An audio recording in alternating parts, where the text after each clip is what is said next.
মা জননী খুব চিন্তার মধ্যে পড়ে গেল। সংসার কেমন করে চলবে, কেমন করে নিজের সন্তানকে বড় করবে।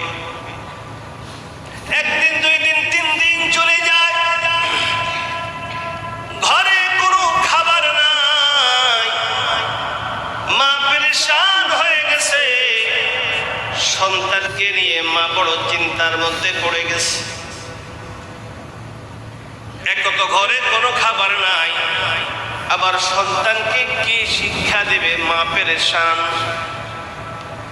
মা জননী চিন্তা করিল